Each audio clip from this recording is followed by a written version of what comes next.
जय श्री राधे, जय श्री कृष्णा। पौष पुत्रदा एकादशी के उपरांत माघ माह के कृष्ण पक्ष में आने वाली इस एकादशी को शर्तिला एकादशी कहा जाता है।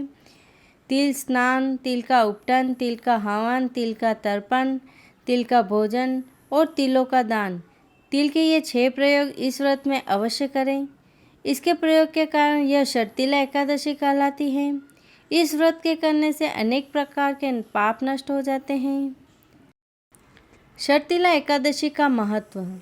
एक समय दाल्यभे ऋषि ने पुलस्त्य ऋषि से पूछा कि हे महाराज, पृथ्वीलोक में मनुष्य ब्रह्मादि महान पाप करते हैं, पराय धन की चोरी तथा दूसरे की उन्नति देखकर ईर्ष्या करते हैं, साथ ही अनेक प्रकार के व्यसनों में फंसे रहते हैं, फिर भी उनको नरक प्राप्त नहीं होता। इसका क्या कारण है? वे न जाने कौन सा दान पुण्य करते हैं जिससे उनके पाप नष्ट हो जाते हैं। यह सब कृपापूर्वक आप कहिए। पुलस्त्य मुनि कहने लगे कि हे महाभाग, आपने मुझसे अत्यंत गंभीर प्रश्न पूछा है। इससे संसार के जीवों का अत्यंत भला होगा।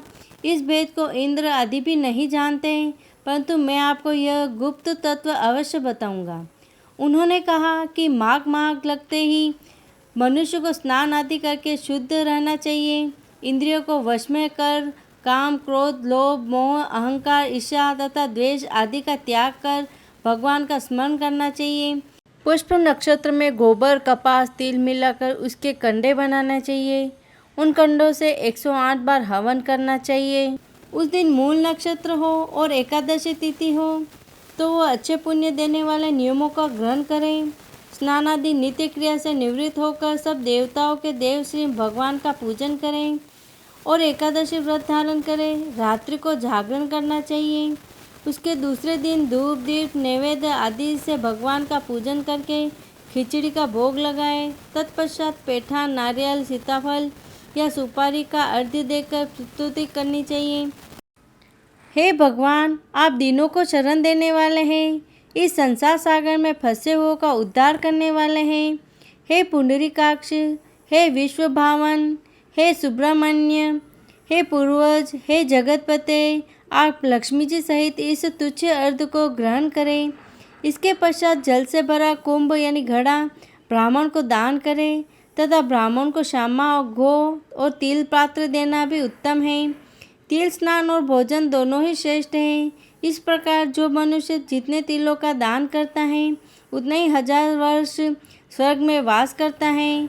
इतना कहकर पुलस्त्य ऋषि कहने लगे कि अब मैं तुमसे इस एकादशी का कथा करता हूँ। शर्तिला एकादशी व्रत कथा। एक समय नारद जी ने भगवान श्री विष्णु से यही प्रश्न किया था और भगवान ने जो शर्तिला एकादशी का महात्म्य नारद जी से कहा सो मैं तुमसे कहता हूँ। भगवान ने नारद जी से कहा कि हे नारद, मैं तुमसे सत्य घटना कहता हूँ, ध्यानपूर्वक सुनो। प्राचीन काल में मृत्युलोक में एक ब्राह्मणी रहती थी। वह सदैव व्रत किया करती थी। एक समय वह 1 मास तक व्रत करती रही। इससे उसका शरीर अत्यंत दुर्लभ हो गया। यद्यपि यह अत्यंत बुद्धिमान थी तथापि उसने कभी देवताओं या ब्राह्मणों के निमित्त अन्न या धन का दान नहीं किया था। इससे मैंने सोचा कि ब्राह्मणी ने व्रत आदि से अपना शरीर शुद्ध कर लिया है, अब इसे विष्णु लोक तो मिल ही जाएगा, परंतु इसमें कभी अन्न का दान नहीं किया, इससे इसकी तृप्ति होना कठिन है। भगवान ने आगे कहा कि ऐसा सोचकर मैं भिखारी के वेश में मृत्युलोक में उस ब्राह्मणी के पास गया और उसने भिक्षा मांगी। वह ब्राह्मणी बोली, महाराज किस लिए आए हो? मैंने कहा, मुझे भिक्षा चाहिए।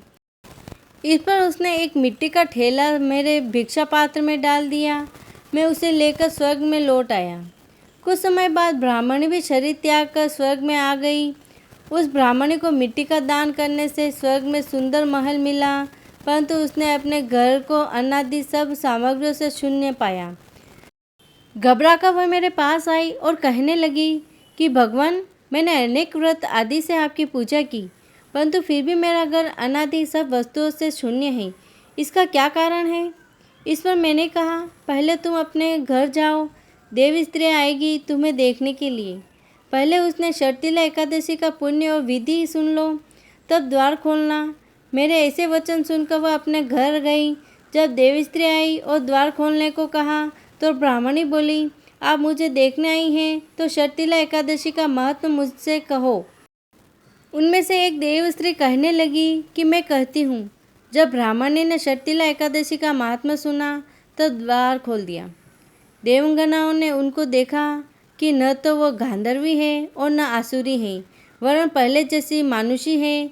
उस ब्राह्मणी ने उनके कथा अनुसार शर्तिला एकादशी का व्रत किया।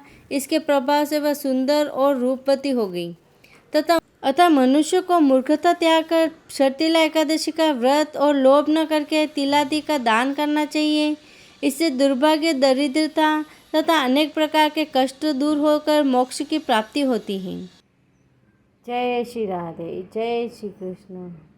24 फल एकादशी करने वालों के लिए आज के दिन तिल का सेगा लेना चाहिए।